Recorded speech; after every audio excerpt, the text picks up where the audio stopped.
Water. Water. Water. Getting rid of polishing his jetpack. Oh, should we switch places?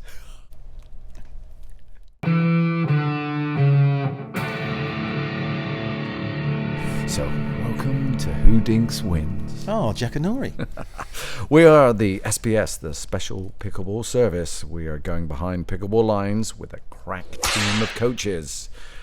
We have here today, to my right, Coach Berisford.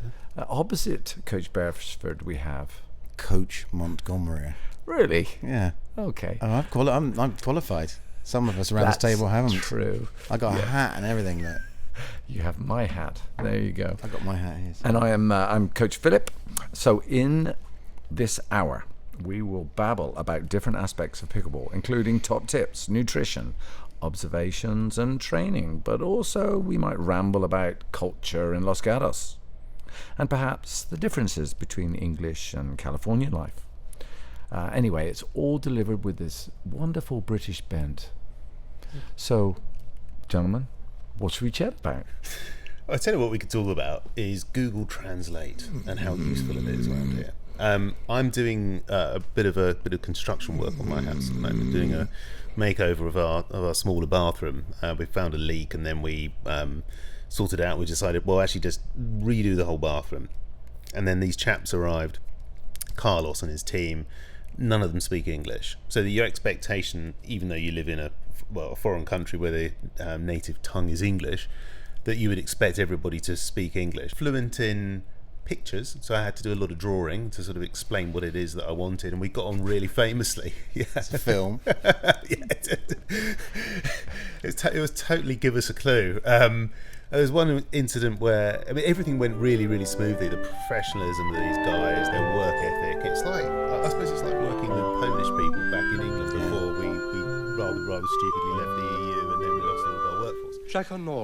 Here, the work ethic was phenomenal and the craft was amazing, but there was something lost in translation where they fitted the door for the shower to the right rather than to the left. And the reason why I wanted it on the left is that the toilet was going to go where the right is. On the right. So I said to them, I had to call them back and explain what was going on. They couldn't. They thought it was a priceless piece of sort of engineering and craft. And I said I had to mime getting into a toilet to get into a shower for them to completely understand. Was it a sliding door or was it an opening? No, it's a sliding door. Yeah. So you had to have slid open the door, stepped into the toilet, out of the toilet, and into the shower. Into the toilet, and then Well, at least they didn't build a kitchen in your bathroom. Well, there is that. There wasn't a toast or anything to throw in the bath like there used to be when I was a kid. Yeah, my experience of builders, I think I was saying, is if you give them a chance to get it wrong, they'll get it wrong. Yeah, if you give them. But the thing is, he called me every 5 minutes about the most minutiae detail. So, like the way he was going to cut the tile and how he was going to fit it, and the little sort of what they call the niches where the soap and all that kind of stuff goes in the wall. Mm-hmm. All this detail about sort of the tiniest little aspects of this, and some of it was done through Google Translate. So we're talking to each other over a phone. So amazing tech, and then and just absolutely essential to the way that we live. And then when it came to like one of the biggest things, which is how to access the shower, the very purpose of the bathroom, just didn't even talk to me at all. Just had to be called them back and then spend an entire day undoing the mess that they'd made the previous day, which is such a shame. I sometimes use that when I'm to an American person and a waitress. I'll Google Translate water. Water. That can't happened. say water at all. I know, isn't it weird? Isn't it odd? Isn't it? It's that happened to Jules and Jackson on the way back on a flight, I think, from LA to San Jose. She just said is, "I just want some water," and she didn't understand her. And then Jackson leant over and went, "Water," and then she, it's just those tiny little things, isn't it? I know, separated by a common language, they say. Yeah, two nations separated by a common language, isn't that spot on? So, yes, that's my experience. You've just been doing bathrooms all week then? Yeah, and it's slightly painful because you are sort of marooned in your house as things happen, because we've got dogs and all that kind of stuff, and you need to be around in case the white paint then becomes sort of pitch black or something. So you need to be around to oversee. And then you had things. the invasion of the PG&E PG&E, that was on Sunday, and this, get a load of this. So they did it on the Sunday, and I can understand why. People work Monday to Friday, and sometimes you work at home, right? So to lose electricity would be a bad thing. But on Sunday, it was the Wimbledon a final. day of relaxation on a Sunday. Wimbledon final, Yeah, second set, which was great. awesome, and the electricity went out. No warning, just went out, and they were just sort of redoing the wires outside the house. So where we live, and unlike the UK, in the UK, all the wires will be underground, right? Yeah. Here, it's all above ground. That's right. So you have squirrels running around. So if you ever see a squirrel that's dead in the middle of the road, I don't know whether you ever see those. I see them all the time in Los Gatos. Now, I think... Well, they've got electrocutors. I think so. Yeah. I think that's what it is. Yeah. A thud and land on there. You just see, like in a cartoon, you see their rib cage before they fall down. Yeah, exactly. And there they are in the just in the middle of the road. Where did that come from? I think was it like an eagle had taken it and then dropped it? But no, I think they just go off the wires, get electrocuted, and then they... It has astonished me by being here. The infrastructure here is just so Primitive. archaic. Yeah. And primitive is another way. Overhead cables. We got rid of those maybe 20 years ago because everyone was saying give you head cancer and all that stuff. I don't know if it does, but the only problem is for the last 10 years the UK's just been dug up. Everywhere you go they're digging holes and not replacing the pavements particularly well afterwards. The whole place has been massacred. You know why they don't hit builders? I don't know. Earthquakes. So I think it's a bit like... You're obsessed with earthquakes. You're more obsessed with fires here rather than earthquakes. You have a choice. There's a lot of fires caused by the wires in the first place. Yeah. Tree hits wires, causes a fire. Yeah, and the cables go down and start shorting. Yeah. Sparking. But I think it's to do with earthquakes. So they'd be just much more accessible if they're above ground than below ground if there's a big earthquake. Well, yeah, I guess. Yeah, there's like but it's a massive earthquake. Have you noticed though? So houses here are made of wood. And they go up in a nanosecond. Really big, a really short time. Unbelievable. I know. And again, that's the work ethic, right?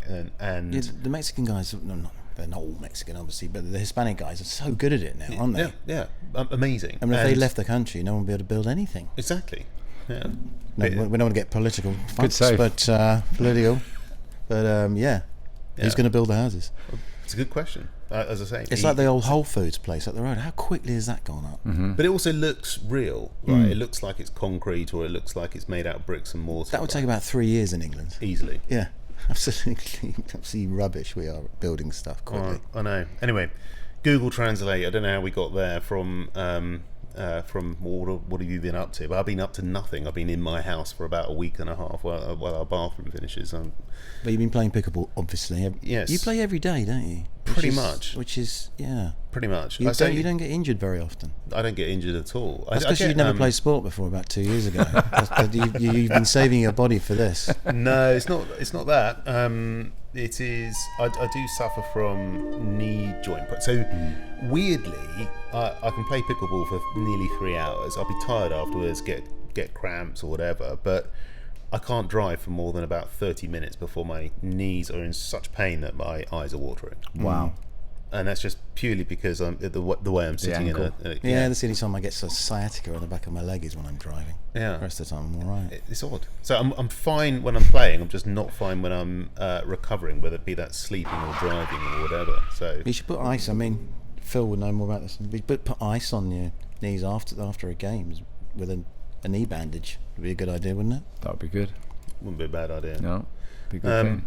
So something we talked about last time, and I'm glad we're coming back to it, was etiquette. Because we talked about duper etiquette, but court etiquette, I mean, and you, of all people, being such an English gent. You don't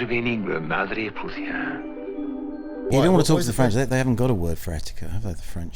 Yeah, that's entrepreneur. No, what did Bush say? He said the French haven't got a word for détente. No, he was rumoured to say, damn French, they don't have a word for entrepreneur, and that was supposed to be the joke. Brilliant. But it's actually not true. He didn't say that. Yeah, it's on a serious note, it's quite important to have a little bit of etiquette playing a game, because I did see once someone at the hub get cleaned out because they were passing by during play, and someone didn't know they were there, stepped backwards quite fast, which you're not supposed to do anyway, smashed into them, and I think they twisted their ankle. I think they broke their ankle. Now, you saw that? Yeah, it's really, really important not to go past the court during a game, because people where we play are really bad at that, especially children. Yeah. So etiquette comes from tennis. In terms of the it's supposed to be quite a civilized sport, and it's about manners, politeness, that kind of stuff, and just generally respecting your opponent. And what we've done with pickleball is we've slowly started to we sort of made the transition of many things about tennis, brought it into pickleball. And of course the things that we love about pickleball is not as snooty as tennis, it's not quite as stuck up, it's much more every person than it is elite sport, and that's what makes it interesting, that's what makes it inclusive. But you're right, I mean the lack of I suppose emotional intelligence on a pickleball court can be staggering. I mean, it goes from everything from, I think, from invading someone else's court, so just walking behind them or just running onto their court mid-shot, that kind of stuff, which is bad enough, to different extremes of etiquette. Like if you're playing someone, let's just say it might be a man or woman in their sort of mid to late 70s, and you happen to be in your 30s in the prime of your life and running around, and you start smacking it at them, I think that's atrocious behaviour. So there should be some sort of age thing, shouldn't there, in games, really, I suppose? 70-year-olds should play with people maybe their same age. No, I disagree with that completely. I think that I suppose it's duper-rating again, getting back to that. Could be duper-rating, but I've played with Philip and I have played with two 20-year-olds, a combined age of 40. We've got a combined age, I think we said about 120, something crazy, and we wipe the floor of them. And it's less to do with age, it's more to do with experience and whatever. And I think that there are some sort of 70-year-old players pushing 80 that are really, really good. Yeah. But there are certain things that you can't do in your 70s and 80s that you could do in your 40s and 50s or your 20s and 30s. So therefore, I mean, call me old-fashioned Englishman as well. I don't like to sort of smash the ball at women. That sounds sexist, doesn't it? It's a difficult one, that, because women do you like don't smashing the ball at men? Yeah, you do. That's fine. Yeah, especially if they're a decent player. But I just think there's something about very ungentlemanly about. But then a woman, if they knew you were doing that, would find it patronising, wouldn't they? So it becomes sexist. But what do you do in a situation like that? I don't know. So my personal belief is that I've had someone say to me, there's a big target here, like a big square, that's what you should be aiming for. And I thought, that's just horrible. I mean, I want to win. I don't want to hurt somebody in the process. And I feel mortified if I hit somebody. And you're right, there is something about being a man and hitting a woman accidentally. You just feel mortified. More so maybe if it's a woman than a man. But hitting anybody, I think, is just not on. But I mean, we some people laugh about it, but for me, it makes my blood boil if I'm hit and deliberately targeted. Some people do that. They do it on purpose, don't they? And if you do, and if it's an accident, the first thing you do is apologise, right? You raise your hand and say sorry. That's what you do in tennis, and you notice that the conflict that you'll see in tennis, more so in professional tennis than you do pickleball, is that you sort of raise your hand, and if you don't, then that's considered an absolute no-no. You know, the crowd will get on that person's back. And it's an important part of etiquette, I suppose, is to do the score before you hit the ball as well. That's polite. Well, isn't it? Sure, yeah, because it's confusing, and if and it causes so many breaks in the game, trying to work out what the score is. So it's quite important to do it so that everyone knows. And I like the way that some people do it in different formats, you know, instead of saying, 2-3-2, they might say 2-32. Okay. And that 32, people will remember the 32 so that they know what the score is next, So there's little tricks and things. But let's go back to that etiquette 3-2-1, Dusty Ben. That's always a good one. When we were talking about etiquette, so we didn't really talk about what we think different etiquette things are. So what are we talking about? So if the four of us are playing, what do we expect to happen when somebody else is playing on the court next to us and wants to get by? What do we think they should be doing? Between points. So they're waiting for the point to end. Yeah, I think that's right. Yeah, but that. I'm waiting for the person to acknowledge them as well. Don't just go between points. The person has to, who's serving or obviously serving, says you can go by now. That would be good, wouldn't it? Yeah, that would be good etiquette. Just assume that. Yeah, but if not, at least don't go while the point's in play. No, that's really important. Yeah. No.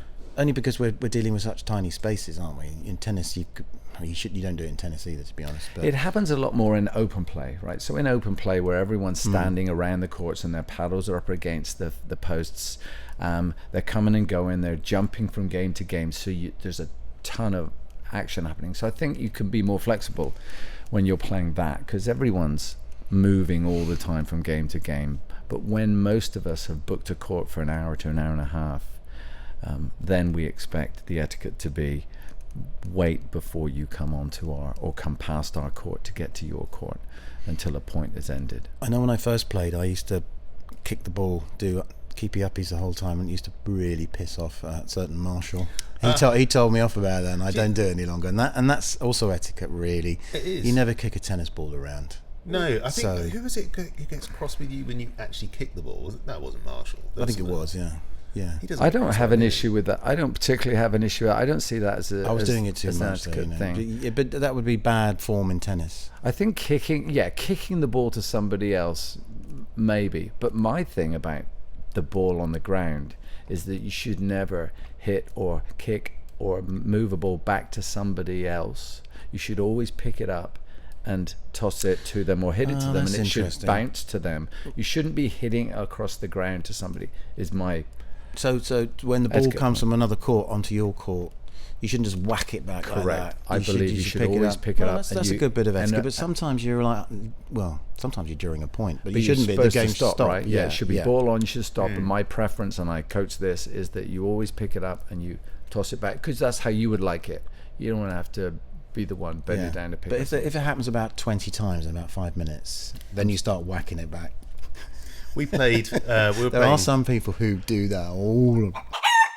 Go on. No, we were playing on a court the other day, and the mums had let their kids that were probably sort of, I want to say sort of 8, 9, 10 years old, let them loose on the court next to us, and they were sort of sitting there having cocktails or whatever, and their kids were just running amok, and they just didn't know what they were doing, and they were all over our court. And eventually we just had to say to the parents that if you can't leave your kids unsupervised here, this is dangerous. And they were like, it's pickleball. I said, well, they come onto the court just running on, following a ball as kids do, and someone hits a backhand, they're not going to see them, they'll lose their teeth. And that's not fair on them, and it's not fair on the person that inflicts that pain. And anyway, this went on for a while, and we said it to them twice. Then eventually we just moved off. But Really? yeah, Ignorant that is. it was a bit rude. There's sort of people let their kids run around restaurants doing relays, don't they? I hate that. I'm a little bit more severe. I was like, can you control your children, please? Thank you. Yeah, But even a couple of days ago, we were playing in the group next to us. A bunch of guys were playing, and they were just so loud. Oh yeah, that's Shirts And off. they were not shirts off, which would be another etiquette thing, I believe. yeah, in that's most true. places. But this was just inappropriately loud, and continual arguments whether the ball was in or out. But not something where they should just at least discuss it, but not be shouting about it, because we actually moved. We moved our game to a different court. It just got too much. Were they sort of youngish? No, they were older gentlemen, and Just sort of alpha males that were like. Another game that we played recently, the previous game finished, but the people in the previous game, so we came onto the court, the people on the previous game took about, 8 to 10 minutes to leave, to pack up, to get off. They decided to stand right next to the net on the side while Some we were people. playing, chatting, talking about whatever, and then slowly made their way off. And that felt a little rude. There should be. Why isn't there a list of rules then? Why isn't there etiquette rules? There is. There are. on a There are. pillar Lots of somewhere? places have them. Yeah, You're no, talking but about no, our club. Our club. We need to do that. Well, I think it's just. I think we should wear all whites as well, don't you? Like Wimbledon. That'd be great. Do you know why they wear white? I can't remember. Yes, Tell you me. remember. It wasn't a TV. It was No, that was the ball. That's the ball. Yeah. No, white. I think it was the dress. It was the dress code, and they absolutely refused to change it for anybody. So they only changed it 2 years I think all the ago. tournaments were all white at one point. At one point, it was the sort of the dress code of tennis. But actually, the only thing that's changed now is women's underwear. Women can wear dark underwear. That was only changed a couple of years ago. So, But I'm glad they've kept it. I thought it was really sad not to see the line judges this year. It looked really empty. The courts looked really empty. You know, sort of takes some of the humanity out of it, doesn't it? And it was also the I can't think of the word, but the tension when they don't know if the ball's in or out. They're going, whoa, that's kind of gone now, and it's a real shame. But all the other tournaments are doing it. And it means employing less people and making even more money. I mean, do you think that's what it's about, or do you think it's about the consistency of the sport? Maybe it's consistency, but it's certainly going to be cheaper, though, isn't it? But I really missed sort of some fat head mistress bending over, looking at the line intently. It's a real shame wearing all the Ralph Lauren gear. Yeah, didn't they bring them back for the final? No, I don't think they did. They? I don't know. I can't remember. No, I don't think they did. No, it looked really empty. The whole court looked really empty. Yeah, but that's interesting. The etiquette we should explore more. I mean, are people saying sorry when the ball just nips over the net? Yeah, that's that's a British thing, I think. Is it? I mean, I certainly always do. Always apologise, but you don't tend to get that back from Americans. They're just not used to that. Well, they sort of say sorry, not sorry, don't they? Yeah, they say sorry, not sorry, which defeats the object rather. I mean, we're used to saying that in tennis, and I mean, even though we're rubbish at it, we did invent tennis, so therefore it should be sort of carried on a bit, shouldn't it? I don't think it's done enough. I think there should be more apologies because it feels like just luck, right? And so you're apologising that you got that. You got that bit of luck. Yeah. And but it's a British thing. What about without being asked, coaching someone on the court when they didn't want any advice? That's a great question, and I know I'm guilty of doing that sometimes. That's why you were looking at me, wasn't it? I do, because I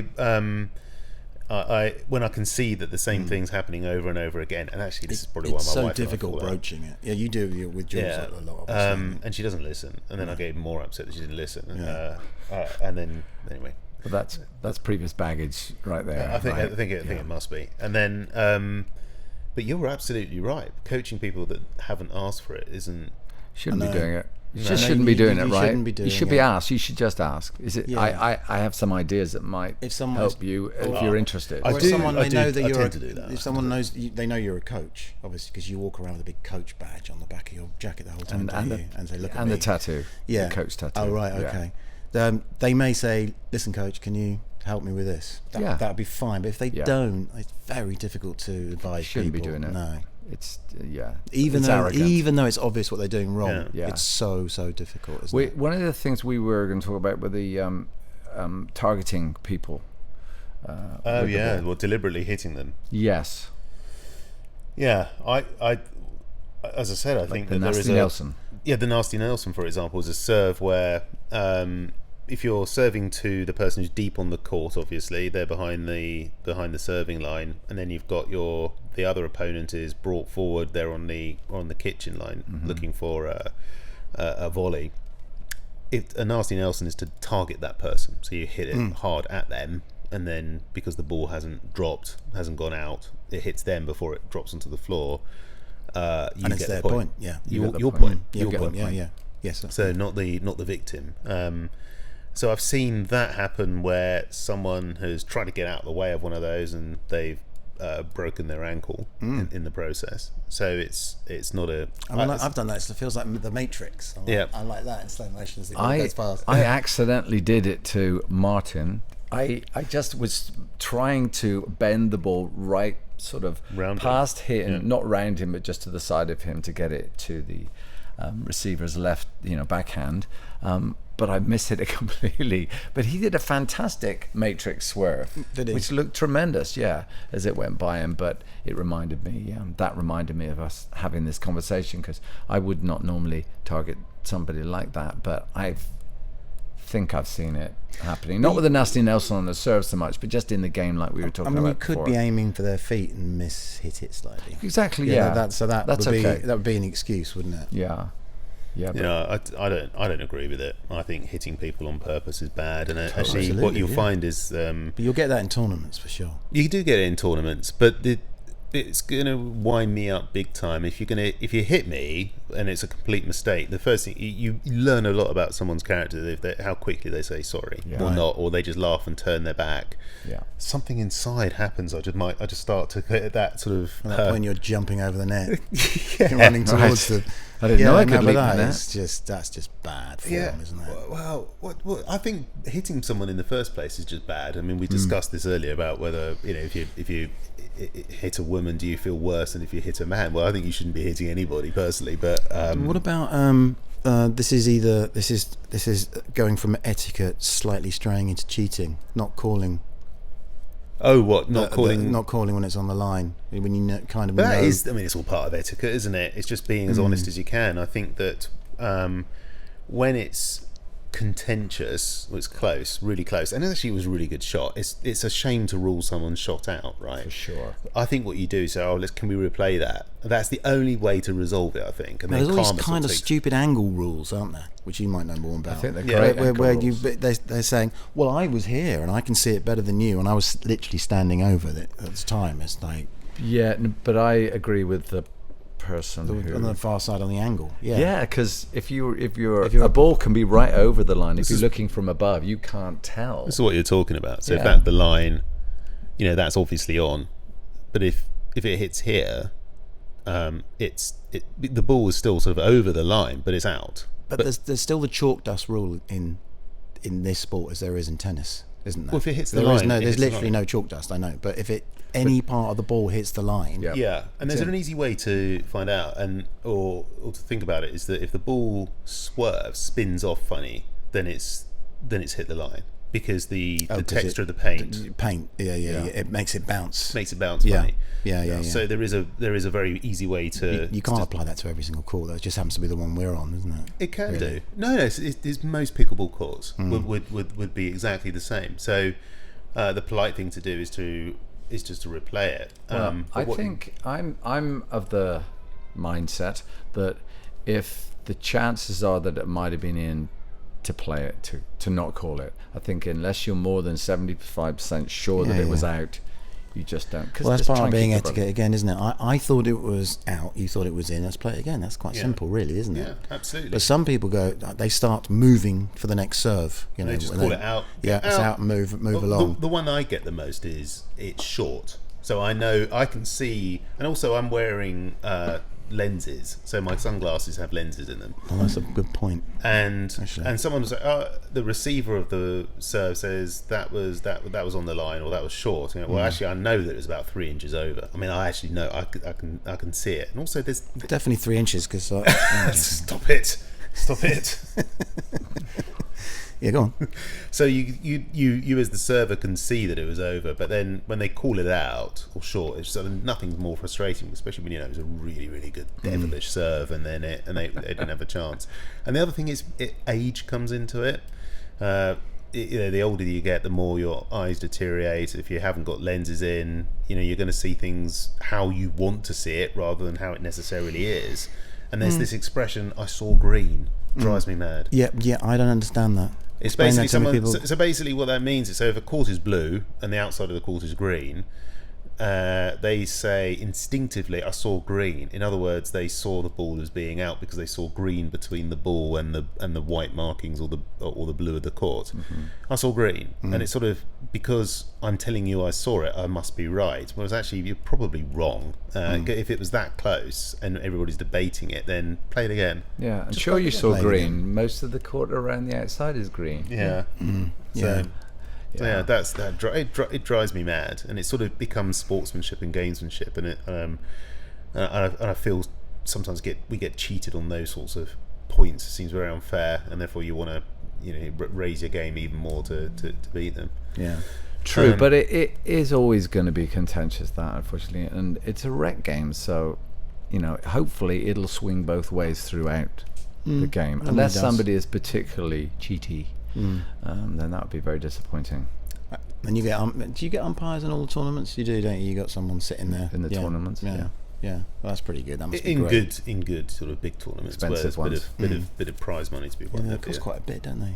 These tournaments can do. Yeah. You can actually. So on your on an iPhone, I think you can get tech now that films the game and has Hawkeye on it. so you can say once and for all whether the ball was in or out. Really? Yeah. How on earth do you set that up? You Fence. You put it on literally on the line. No, you put it on the fence, put it high, and then put it at a certain level, and then it films the game. Oh, this is retrospectively then. Yeah, so you can go back. I mean, it's not going to call it out in the moment. So it's going to go out. Well, yes, Mark, it does. It's like teaching your grandfather something. But you said Hawkeye, so Hawkeye. Hawkeye is current. Yes, so you misled me. It's a bit like Good point. Hawkeye. Good point, Mark. So you're looking at it retrospectively after the game's lost. It's pretty pointless. No, after the point. point. Oh, mate, look. No, after the point. So you go back to your phone, just go back 10 seconds, and it'll tell you whether it's in. There'll be someone going to the camera the whole bloody time. Yeah, I think at that point it alerts you on your watch. Right. You're like out. Oh, that's pretty good. Wait a minute. I think he's just invented an app there or something. That's not a bad idea. I don't know how you'd set up Hawkeye. That's quite expensive, and it probably isn't now. If you can think about what a phone can do, probably quite easy. I'd have thought. Well, the other thing is that the 4 of you are playing. Each of you probably has a phone. So if they're set up at 4 different angles, and then they all talk to each other, that's probably the best way to get a full-on. Do you think we're running the risk of taking this just a little bit too seriously now? Mm-hmm. possibly. Yeah. Probably. More etiquette things. Are there any more etiquette things? Well, I don't know. Do you when tennis? I'm just trying to think the sorry thing, and no, I don't think. I can't think of anything else etiquette-wise. Which so did we really talk about clothing? Like, are you okay with people just shirt off playing? And God no. No. Especially if they've got a really ripped body and I'm having to look at my dropped lasagna of a body. I don't like next. cap sleeves, but you always wear cap sleeves, don't you? I don't anymore now. I stopped that a long I had to stop that a while back. Phil's fairly ripped. He's a bit like Roger. Roger's ripped as well. He kind of looks. He can sort of pull that off. But then again, I don't think Roger's the sort of person that's going to wear a wife beater top. He just isn't that sort of person, is he? Yeah, I do like to. I have to admit it. I do like that. You just give me a good idea. I'll wear a string vest when I come back. Proper brown stain. You ought to have one of those little tea towel. And one of those little hankies. Yeah, hankies. PJ Gumby. I know we did discuss it before about the colour of shirt you should be wearing or colour of clothing. I still don't like David's shoes, right? Yeah, they are off-putting. Yeah.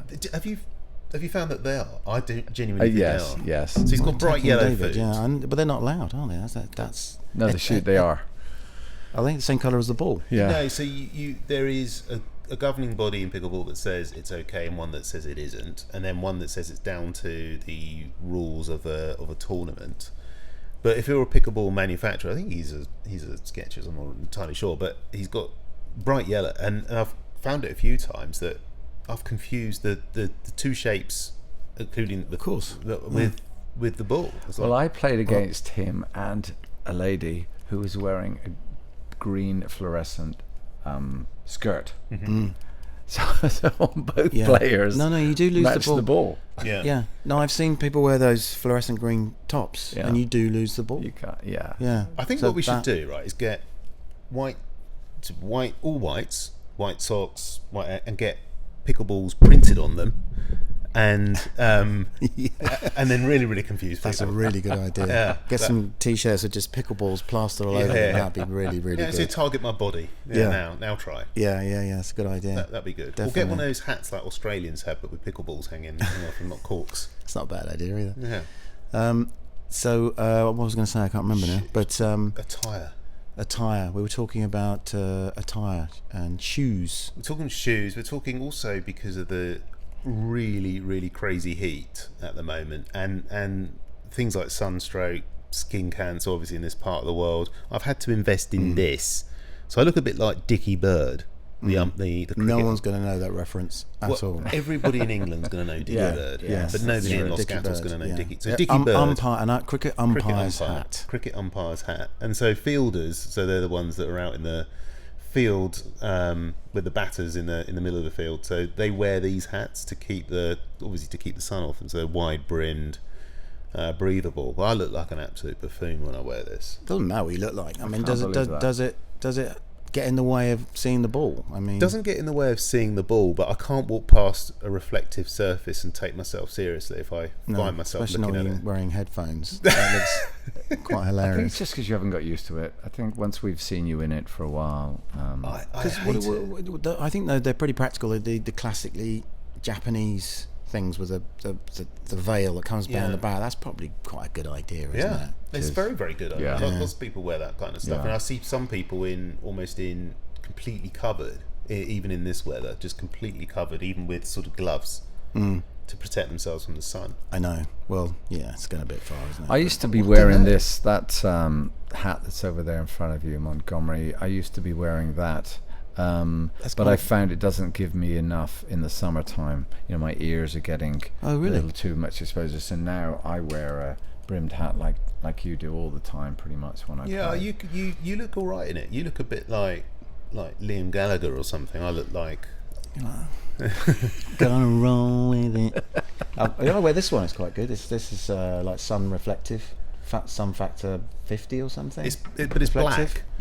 I know, that's the thing. You look better in black. You look slimmer in black, but it's difficult to wear black in this heat. You can't because you'll know this as well. I wear a headband every time I play. So if I'm playing competitively or rec play or whatever, I wear a headband. Yeah. You're worried about wearing that hat and you wear a headband.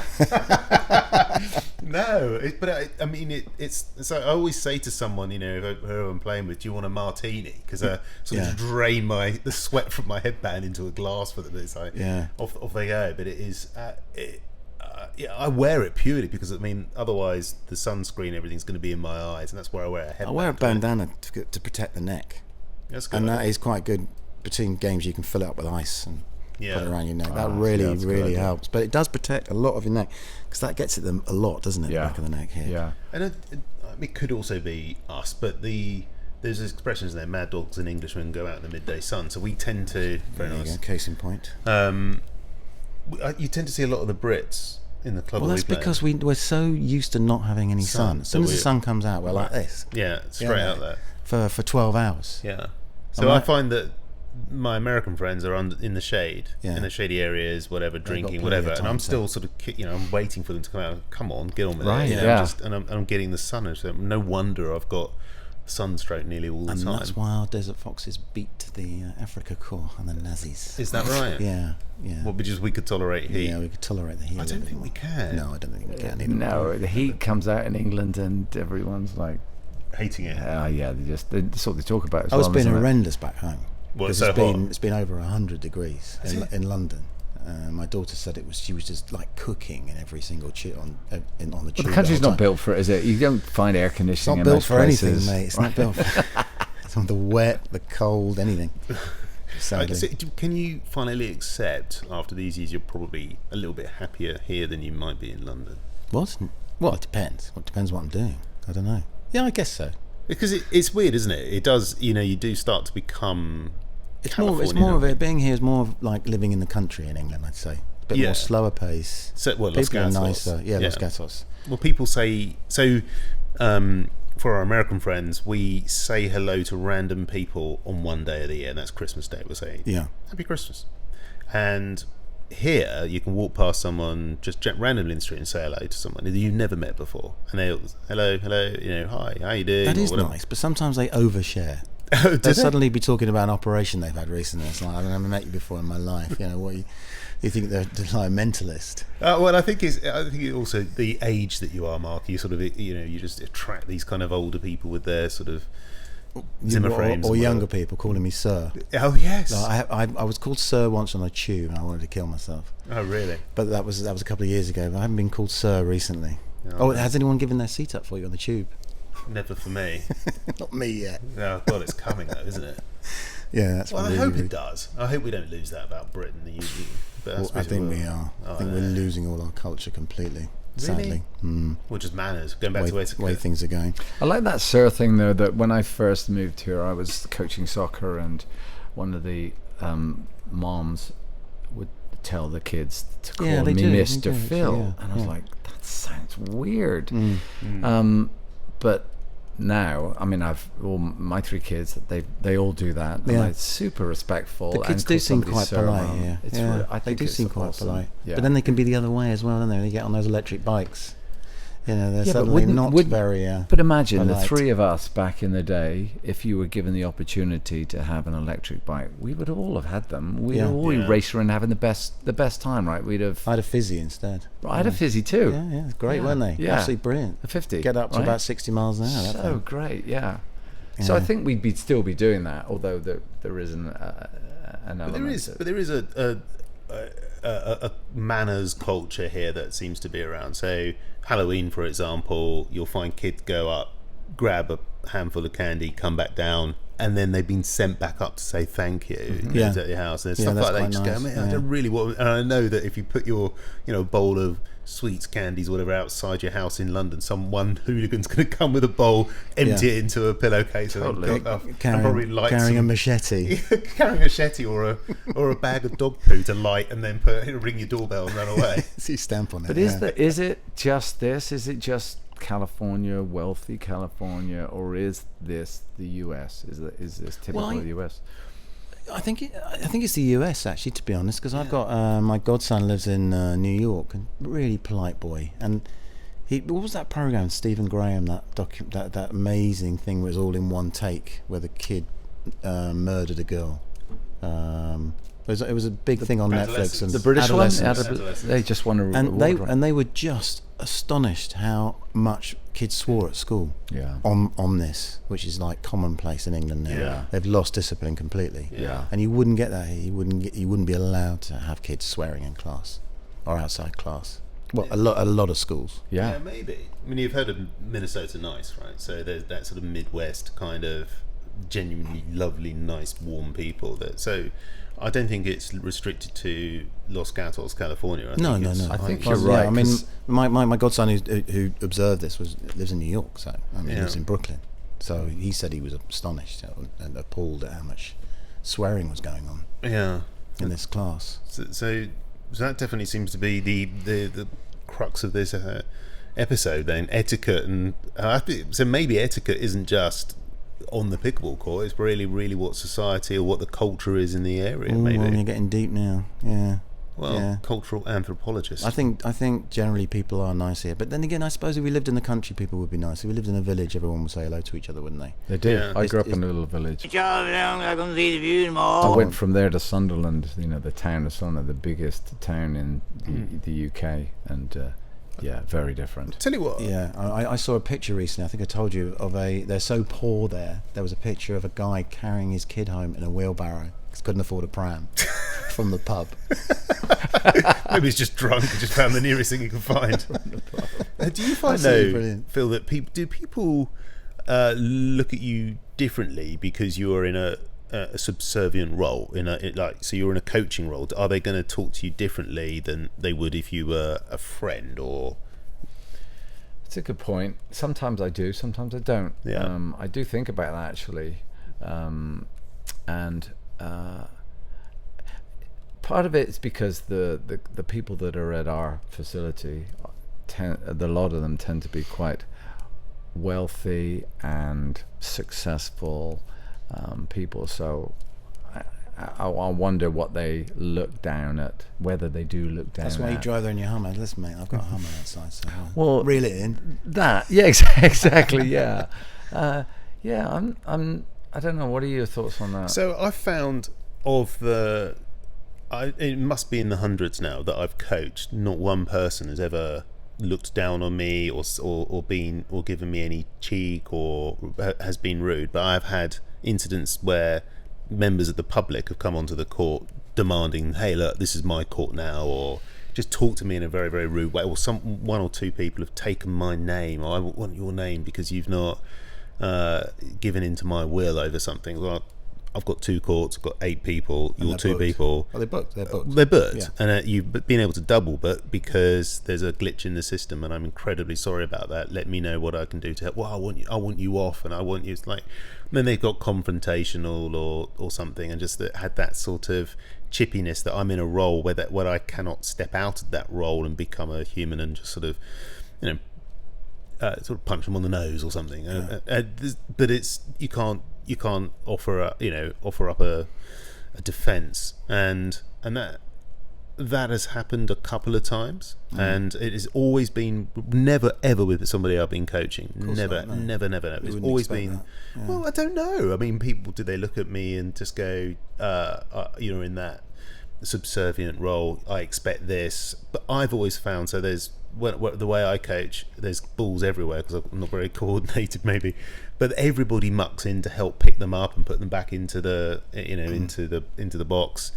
Everybody's really, really nice. Occasionally I get made a lasagna by somebody. Oh, nice. I'm fortunate enough to have one of the regulars who comes. She's Indian. She makes me the most gorgeous Indian food you will ever have in your entire life. Well, so, they don't call it Indian food, they call it food. yeah, well, of course. I'm just telling you what it would be like.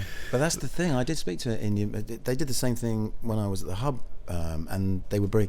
And I say, where's a fantastic Indian restaurant in the area? Home. Well, home. We don't need to go to an Indian restaurant, of course, because we cook better food at home, which is fair enough. Yeah, but I'll get.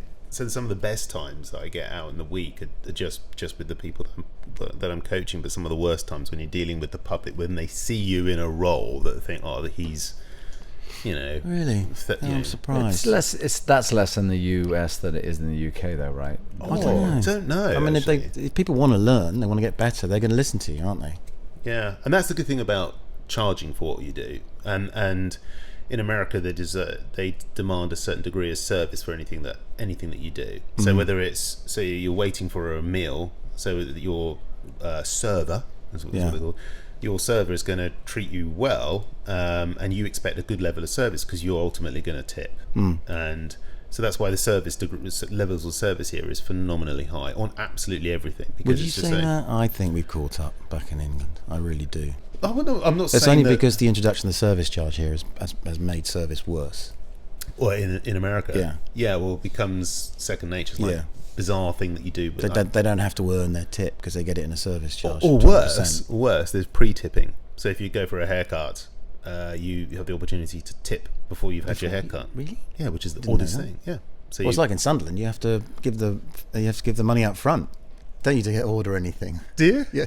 Because otherwise the people think you're going to run off. You have to give the money in advance if you have a curry after the pub. Otherwise you're going to be out the door. Yeah. Oh God, that's embarrassing. But I went to a restaurant last night in Los Gatos. Fantastic place. Can't really mention who they are, but they 20% service charge. Fine. The waiter was fantastic, and then he put it down, asking for a tip as well. Nah. How many of you were there? 3 of us. It's like, no, big cross, mate. It's not, because you want me to pay another 20%. That's like 40% of the meal on top. That's just ridiculous. We've had that we were in Tahoe with a friend of ours, and I think they said, because you're a party of 6, we are going to charge you 20% plus tip. Well, you should have mentioned that before. Surcharge, you should have mentioned that before. Well, I can't remember whether they did, but they might have just said there will be a 20% service charge. But then you go, oh, okay, well, that's fine. I'm happy with the 20%, provided the service is good. And then they come out with the tip as well. And then my friend just tore them to pieces. And it was actually cringe. I'd have actually paid 40% just to have escaped with my with my dignity and whatever my friend got into. And good, isn't a person of principle. Well, he is, and he's a lot like you, but he's I'd rather just argumentative. I'm a person of principle. And you're very argumentative. But we should meet. Yeah, get on really well. I think you probably would get on with him actually. Anyway, look, we need to tie this up. I think we probably should. I hope we haven't waffled too much, but I've enjoyed myself anyway. I've enjoyed myself, and we have. And I hope we've been a little bit informative. Hopefully nothing was too boring. No, well, we spent the whole time talking about pickleball etiquette and then how it sort of manifested itself in society. Yeah, so. I mean, it's important that anyone's got any views as to whether we're talking rubbish or not. They get hold of us. Comments and feedback. Well, if you want to get on the show, that's kind of everybody. Specialpickleballservice@gmail.com. It's up there for everyone to see. Brilliant. So I will conclude this with Who Dinks Wins is broadcast by KCAT TV on Xfinity Channel 15, Los Gatos and Monte Sereno, and kcat.org, and is a great way to reach a local audience right here in the Bay Area. If you want to sponsor the show or an episode and help support the Los Gatos community who makes the shows, reach out to us at specialpickleballservice@gmail.com to find out more. You can also listen to the podcast on podcast.co.